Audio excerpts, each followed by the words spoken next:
Break के बाद आपका स्वागत है। बढ़ेंगे आगे। एक बिहार चुनाव से जुड़ी एक बड़ी खबर सामने आ रही है, जहां पर आपको बता दें कि एनडीए में सीट बंटवारे का ऐलान कर दिया गया है। तो ये बड़ी खबर है, एनडीए में सीट बंटवारे का ऐलान कर दिया गया है और जिस पर पूरे देश की नजर थी कि बिहार विधानसभा चुनाव में सीट बंटवारा किस तरह किया जाएगा। और इसी बीच एनडीए ने यह ऐलान कर दिया है, बिहार में बीजेपी 101 सीटों पर चुनाव लड़ेगी, जेडीयू 101 सीट पर चुनाव लड़ेगी। इसके साथ ही आपको बता दें कि एलजेपीआर को यानी कि लोजपा रामविलास यानी कि चिराग पासवान की पार्टी को 29 सीट दी गई है। उपेंद्र कुशवाहा की पार्टी को 6 सीटें मिली हैं और जीतन राम मांझी की पार्टी को 6 सीटें मिली हैं। तो जिस तरीके से बिहार विधानसभा चुनाव को लेकर बैठकें लगातार चल रही थी, राजधानी दिल्ली में, राजधानी पटना में बैठकें चल रही थी, सीट शेयरिंग को लेकर लगातार चर्चा जारी थी कि किस पार्टी को कितनी सीटें दी जाएं। और इसको लेकर अभी जिस तरीके से थोड़ी देर पहले हमने अभी आपको बताया था कि केंद्रीय चुनाव समिति की बैठक हो रही थी और प्रधानमंत्री नरेंद्र मोदी की अध्यक्षता में ये बैठक हो रही थी, जिसके बाद अब फिलहाल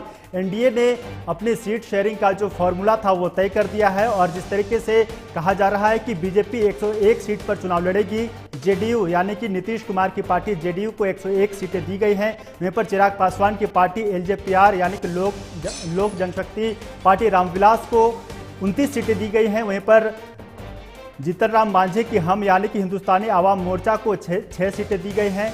और इसके साथ ही उपेंद्र कुशवाहा की पार्टी राष्ट्रीय लोक मोर्चा को भी 6 सीटें दी गई हैं। तो ये बड़ी खबर। अभी तक महागठबंधन की तरफ से कोई जानकारी निकलकर सामने नहीं आई है, लेकिन इसी बीच एनडीए की तरफ से अब ये पुख्ता जानकारी सामने आ गई है, जहां पर एनडीए की तरफ से सीट शेयरिंग का जो मसला लगातार चल रहा था, इसका ऐलान कर दिया गया है। और बीजेपी और जेडीयू 101 सीटों पर लड़ेंगी, यानी कि जेडीयू 101, बीजेपी 101 सीटों पर लड़ेंगी और चिराग पासवान की पार्टी एलजेपीआर 29 सीटों पर लड़ेगी।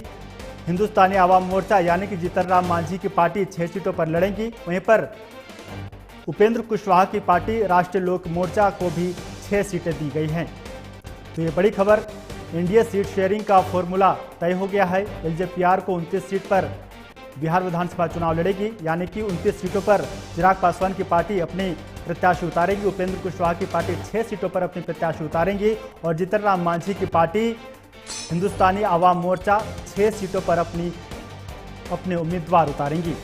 तो ये बड़ी खबर, एनडीए ने बिहार विधानसभा चुनाव के लिए सीट शेयरिंग का फॉर्मूला तय कर दिया है। जिस तरीके से बिहार विधानसभा में कुल 243 सीटें हैं और इन 243 सीटों का बंटवारा हो चुका है। बीजेपी 101, जेडीयू 101, एलजेपीआर 29 सीटों पर लड़ेगी। वहीं पर राष्ट्रीय लोक मोर्चा 6 सीट, हिंदुस्तानी आवाम मोर्चा 6 सीट पर चुनाव लड़ेगी।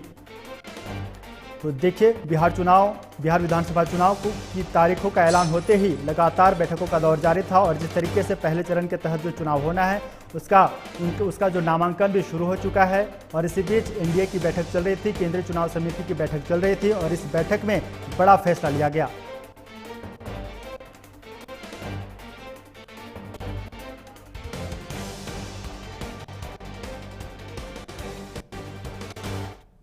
तो इस खबर पर ज्यादा जानकारी लेंगे, हमारे साथ फोन लाइन पर पटना से सहयोगी सुरजीत कुमार बने हुए हैं। सुरजीत, देखिए, जिस तरीके से सीट शेयरिंग को लेकर एक तरफ एनडीए और दूसरी तरफ आईएनडीआईए लगातार बैठक कर रही थी, लेकिन इसी बीच एनडीए की तरफ से जो है सीट शेयरिंग का जो फॉर्मूला है वो तय कर दिया गया है, जहां पर कहा जा रहा है कि बीजेपी 101, जेडीयू 101, एलजेपीआर को 29 सीटें दी गई हैं, वहीं पर आरएलएम को 6 सीट और हम को 6 सीट और इस तरीके से सीटें बांटी गई हैं। क्या कुछ जानकारी?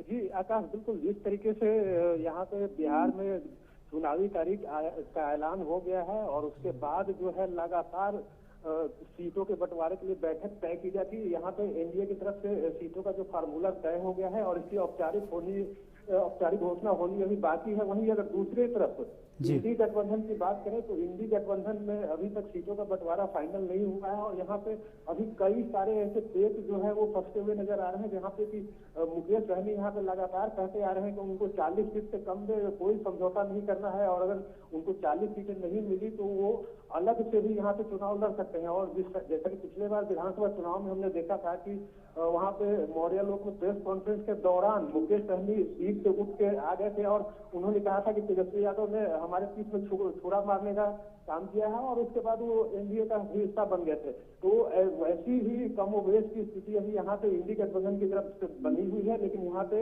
एनडीए की तरफ से सीटों का जो है फार्मूला तय हो गया है और इसकी औपचारिक घोषणा जल्द ही हो जाएगी। जी चलिए सुरजीत, आप बिहार चुनाव की तमाम गतिविधियों पर नजर बनाए रखिएगा, हम लगातार आपसे अपडेट लेते रहेंगे। तो ये बड़ी खबर हम आपको बता रहे हैं, जहां पर बिहार विधानसभा